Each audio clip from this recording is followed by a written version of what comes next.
Welcome to The Explainer. Today, we're diving into something pretty intense, a legal tool that comes into play at the very edge of life and death. Let's just jump right in with a scenario. Think about this. What if the only witness to a crime is the victim, and they might not make it? What happens then? How do you get justice? Well, it turns out the law has a very specific, and I mean powerful tool for this exact situation. It's all built around the incredible weight of a person's final words. It's called a dying declaration, and it is exactly what it sounds like. It's a statement, either written down or just spoken out loud, from someone who is dying from an unlawful act. In it, they can explain what happened and who did it.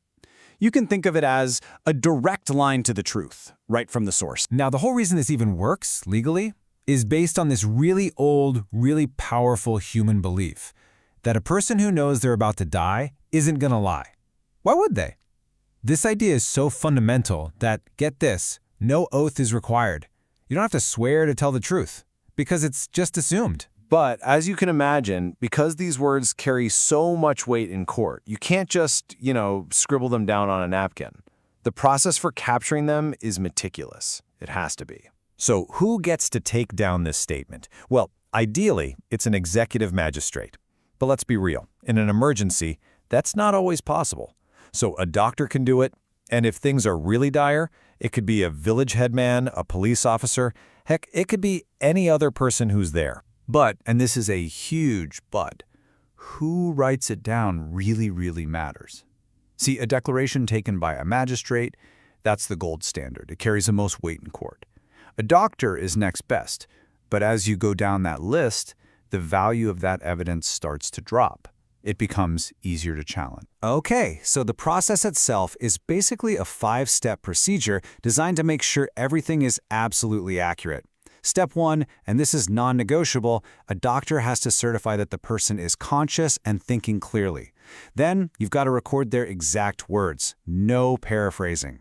If something's unclear, you can ask questions, but you have to write down both the question and the answer. Then you read the whole thing back to them to confirm it's right, and finally, they sign it or leave a thumbprint. It's all about creating a rock-solid record. And there are even more details to get right. You're not allowed to ask leading questions, the kind that suggests an answer. There can't be anyone else in the room prompting them or influencing them. And if the person passes out, that's it. You stop. The recorder has to immediately stop and sign whatever's been gathered so far. To top it all off, the final document has to be signed not just by the recorder, but also by the doctor and 2 witnesses. That's a lot of people vouching for its integrity. But what if they can't speak? What if they're conscious, but the injury prevents them from talking? Well, this is where the law is actually pretty amazing. Gestures, signs, a nod of the head, those are all considered a verbal statement. They can be recorded so the person's story isn't lost. Okay, a quick point of clarification. You might hear another term floating around, dying deposition. Let's not get them confused. A deposition requires an oath, and most importantly, the accused person gets to be there to cross-examine. That whole procedure, it's not used in India. What we're talking about here is the dying declaration. All right, so the declaration is recorded, it's signed, it's sealed. But its journey is far from over. Now comes the real test, the courtroom. And here's where Indian law has a really key exception. In some places, a dying declaration only counts if the person knows they're about to die. But here, that's not the case. The statement can be admitted as evidence even if the person wasn't under the immediate expectation of death. The crucial part is that they were of sound mind when they said it. So how does it actually get into evidence? It's sent to the magistrate in a sealed cover to maintain its integrity. And its power is incredible. It can be used as evidence not just against the main suspect, but against others involved in the same crime. And of course, the person who recorded it, they have to show up in court and testify that they followed all the rules. Okay, but this brings up a massive what if. We've been calling it a dying declaration. What happens if they don't die?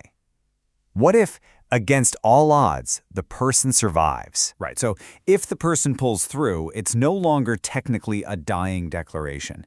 But it doesn't just get thrown out. It changes roles. Now it becomes what's called corroborative evidence.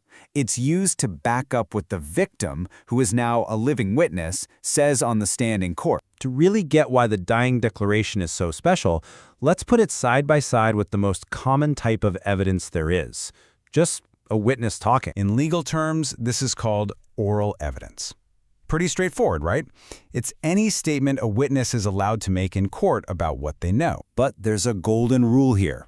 All oral evidence has to be direct. That means the person on the stand has to be the one who actually saw it, or heard it, or perceived it themselves. You can't have someone say, "Oh, my buddy told me he saw." That's hearsay, and it's generally not allowed. Now, here's something that might sound kind of backwards at first. In the eyes of the law, oral evidence, what someone says out loud in court, is often seen as more important than a document, like a piece of paper. Why? I mean, why would a person's memory, something that can be faulty, be valued more than a black and white document? The answer comes down to one crucial thing: cross-examination. You see, you can't cross-examine a piece of paper. You can't question its motives or test its memory, but you can question a person. That ability to challenge testimony, to poke holes in it, is the very foundation of a trial. And that is what makes the dying declaration so unique. It's this massive exception to the rule. It's a statement that gets to be heard without ever facing that test. So when you step back and look at the whole picture, the dying declaration is really a testament to this one powerful idea, that a person's final words carry a special kind of truth. It's a legal tool that comes from a really old belief about human nature. But it does leave us with a pretty big question for today. In a world of deepfakes, AI, and all kinds of digital manipulation, can a person's final words, this very human thing, still be seen as the ultimate truth? Something to think about.